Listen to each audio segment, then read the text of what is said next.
एक बार हनुमान जी की कुंडली में आ गया शनि। हनुमान जी बैठे थे राम सेतु रामेश्वरम में, बैठ करके राम सेतु का दर्शन कर रहे थे, राम जी का चिंतन कर रहे थे। इतने में ही शनि महाराज आए। हनुमान जी ने कहा, अरे आइए आइए आइए भगवान, आप कैसे आए? बोले भैया अब हम बोरिया बिस्तर सब लेकर के आए हैं, 7.5 साल आपके संग ही रहेंगे। 7.5 साल के लिए आती है शनि की दशा।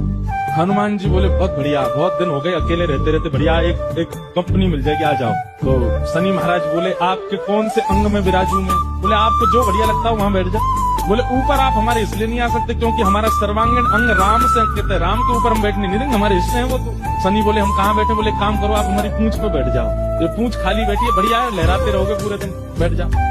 शनि की दशा हनुमान जी की पूंछ पे बैठ गई। हनुमान जी महाराज बोले मैं अपने नित्य क्रम कर सकता हूँ जो मैं रोज करता हूँ? बोले हाँ आप करिए। हनुमान जी का तो नियम था, राम सेतु का दर्शन करके फिर पूरी पृथ्वी की परिक्रमा करते थे। हनुमान जी गए महाराज पृथ्वी परिक्रमा करने, कभी पहाड़ों पे कूद जाएं, कभी समुद्र के भीतर चले जाएं, कभी आकाश में उड़ जाएं, कभी पाताल में चले जाएं, कभी आकाश में तीनों लोगों के दर्शन करके आ जाएं, साकेत प्रणाम करके कभी अयोध्या पहुंच जाएं, फिर एक संगी हिमालय पे पहुंच जाएं, वहां जाकर के फिर कभी किसी ऋषि को प्रणाम करने चले जाएं। हनुमान जी टिक ना वो तो घूमते ही रहते हैं। यत्र यत्र रघुनाथ कीर्तनम तत्र तत्र कृतमस्तकांजलि।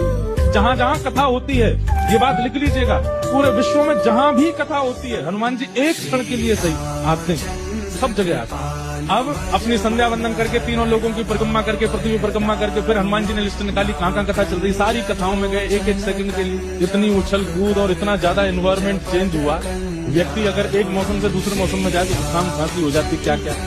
ये तो कभी तो चले जाते हैं 40 डिग्री सेल्सियस में, कभी -40 में पहुंच जाते हैं, कभी आकाश में चले जाते हैं, कभी रसातल में पाताल में पहुंच जाते हैं। 7 घंटे बाद श्री हनुमान जी महाराज गंगा जी के तट पर आकर के जैसे ही बैठे, शनि महाराज लुढ़क करके गिर पड़े। बोले हाथ जोड़े तुम्हारे भैया, नहीं रहना हमको आपके, आप अकेले ही रहो, नहीं रह पाएंगे। बोले 7 घंटे में आपने हमारी ये हालत कर दी, 7 साल में तो आप शनि पर ही शनि चढ़ा दोगे। हनुमान जी महाराज बोले भैया देखो एक बात हमारी सुनो, जिनके सिर पर राम ग्रह लगा हो, जिनके सिर पर कृष्ण ग्रह लगाओ, भूल करके भी वहां मत चले जाना, नहीं तो शनि की 7.5 शनि पे उल्टी हो जाएगी। तब से शनि महाराज कभी किसी कृष्ण भक्त पर, कभी किसी राम भक्त पर, शनि नहीं, कोई ग्रह नहीं आता।